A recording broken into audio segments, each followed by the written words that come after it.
but there's always a struggle. Struggle is in everything. Struggle is in everything. Charles said, look at the black men on TV. You better smile, right? Exactly, right? This is Charles. This is why we put this manhood program together, man. This is why we put this manhood class together. Because I looked and looked and looked and looked and looked and tried to find it. Yeah, they have what they call it, man, rites of passage and all, but they don't have a serious class where you sit these young men down and you say, don't do this, don't do that, do this, and do this with your money. Do this in a relationship. Look for this in a woman that you want to spend time. There's no, I've looked. For the last 6 months, I've looked. There's no class out there. We are the only ones that had that class. We are the only ones that had that class. Then I even broke it down, and I broke it down to the emergency pack. We had a class with 21 issues that we can deal with. But I said, man, no. We need something that we could just jump in there right away. Bam. So I pulled 6 of the things out, 7 of the things out of that 21 things. I put 7 of them out. I said, man, these are things that need to be known right now. No means no. When are you going too far with a woman? When are you doing it? When are you stepping over the boundaries? What's going on? That's why we put the no means no class together. I used to teach this for the city of LA, right? Taught it for 7 years at the city of LA. I was a trainer. New employees, right? No means no. But our young men don't think that. Why? Because they watching these videos. They're watching the BET Awards and they see black women and women like Megan Thee Stallion and Nicki Minaj and the other, what's the other chick's name? I forgot her name. The Puerto Rican chick. Man, they're watching these women and they think, man, all black women want to be assaulted and groped at all times. That's what they think in their head.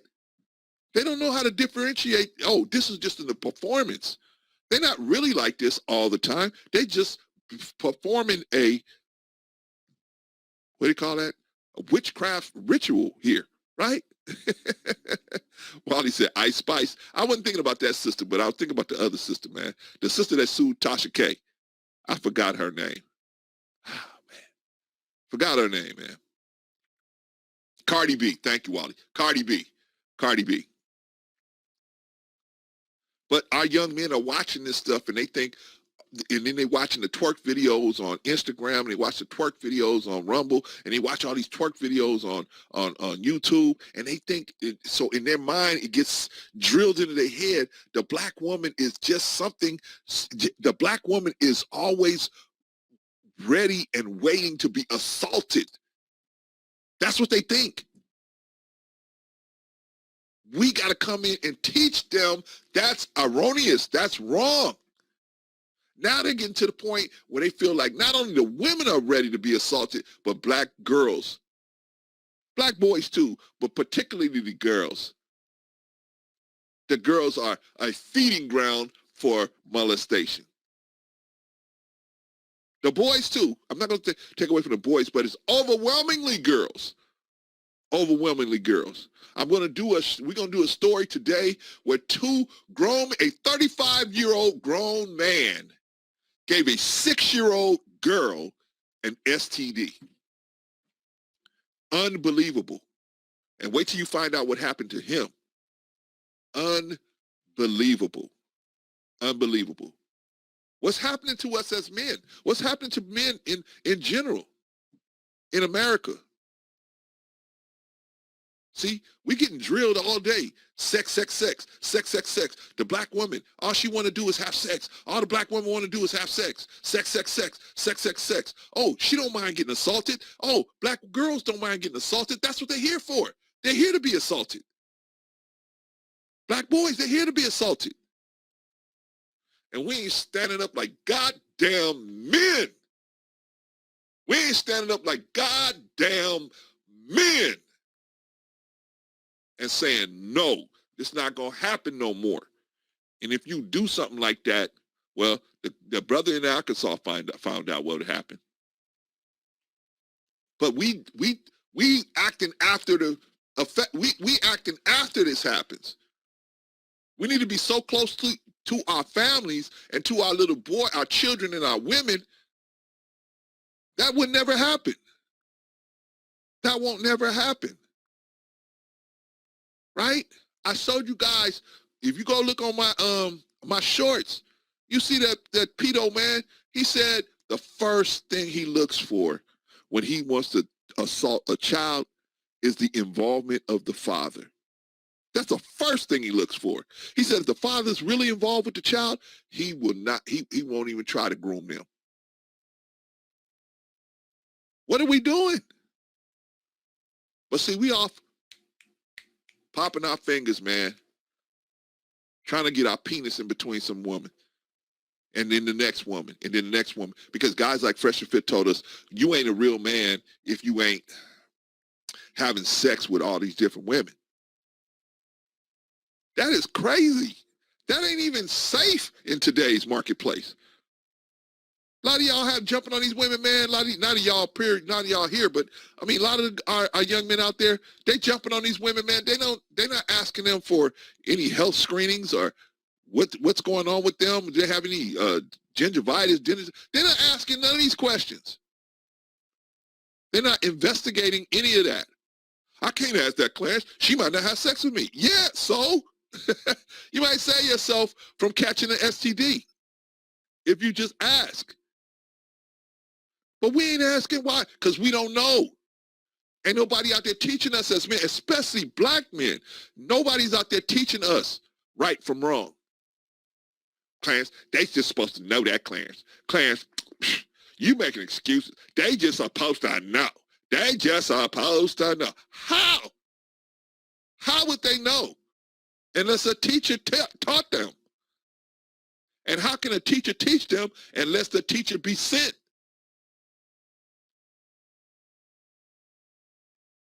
But we, as men, we reject the teachers that we do have.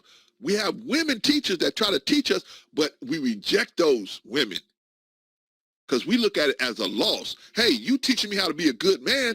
The women that want to have sex, lots of sex, random sex, they don't want to be with a good man. So we take that as a loss, right? It done got so bad that, man, a woman can't even reject. Back in the day, man, when I was coming up, man, you know, a woman will reject you. Nah, I'm good. You know, I got something else going on. You know, I'm seeing somebody right now, but thank you anyway, or whatever. A woman will reject you. You had to take it on the sleeve, man. But we always getting rejected. So it ain't like, oh, like today, everybody try to play like, oh, I don't get rejected because I'm just something. Man, back in the 80s, man, we was all getting rejected. You won some, you lost some. And we learned how to take a L and keep on walking and shoot the shot at the next person, right? These guys can't even do that, man. Girl tell them no, man. They go find the girl, go to the girl's house. They murk the girl, they murk the new boyfriend, and then they murk themselves. Some of them are even murking the kids. Why? Because of lack of knowledge. A lack of knowledge. They just don't know. They don't know how to handle the situation no more. Somebody got to come along and teach these young men, man. You're going to take an L every now and then, man, from a girl, man. That's part of life. That's part of it. You're going to take an L. We was all taking L's in the 80s. Man, you took an L here, you took a W, you got a W here. You took an L there, you got a W here. You took a couple L's there, you got a W here. I mean, that's just how it went.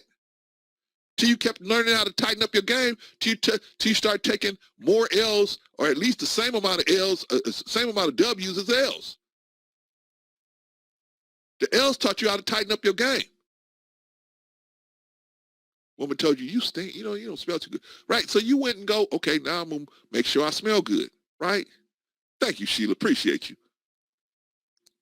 You made sure, you went back and you said, okay, now I need to, girl said, your breath smell, man, your breath, oh man, I can't take it, man. Yeah, it was hard to hear, but you went back, you cleaned out your mouth, you went to the dentist, got them bad teeth up out of your mouth, got them brightened and whitened. Like I need to get mine whitened now again. Right? But we went back and did that stuff, man. We didn't take it personally. These young men take everything personally. Why? Because they just don't know. That's why I'm asking y'all. I ain't asking y'all to give me no money. I don't need no money. What I need is to let people know that we have a product that would help cut down on the violence against women, the violence against children, the violence against other men, the crime. We got a product that would cut down on all that, and it's called the Men's Emergency Pack, where we can teach you. We teach these men the basics. I mean, the basic of the basics about manhood, money, women, no means no, when to stop, right? All of these different things, man, that we need to know. Mutual respect. We got it. We got it. We got it. All I need y'all to do is share this video. Let the people contact me. If they want it, they want it. I went to LA County probation. They said, nah, we don't work with that. I said, okay. Okay.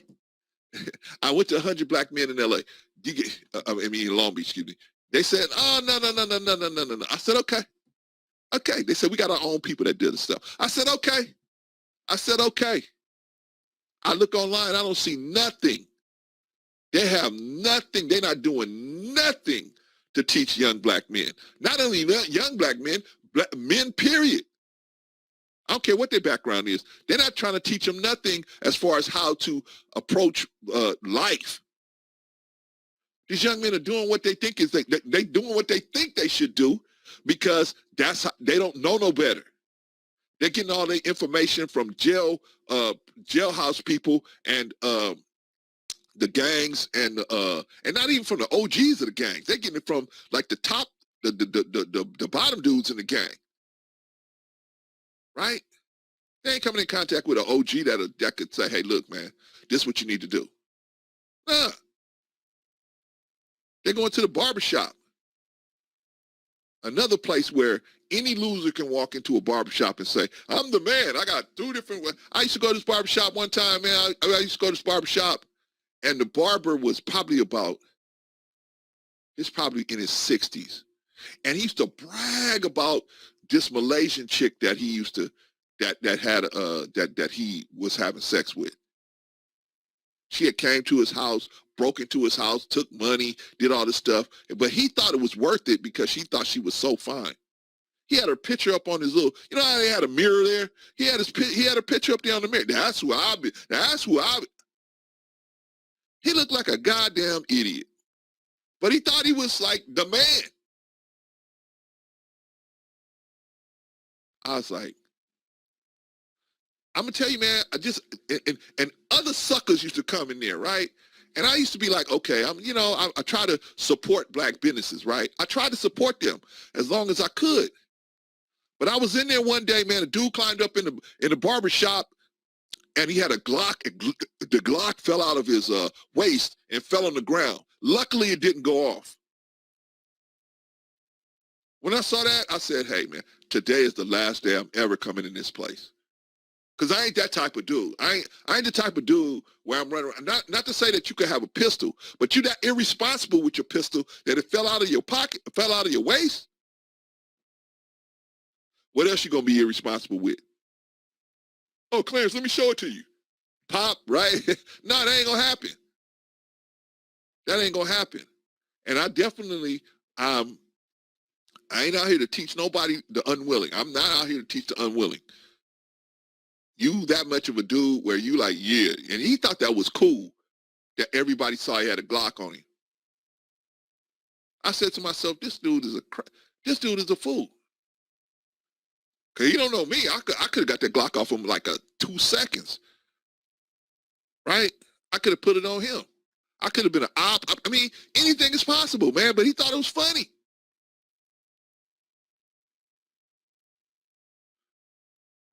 You gotta, sometimes you gotta cut people loose, man. Sometimes you gotta cut people loose. You really do, man. But this is where our young men are getting educated on how to be men.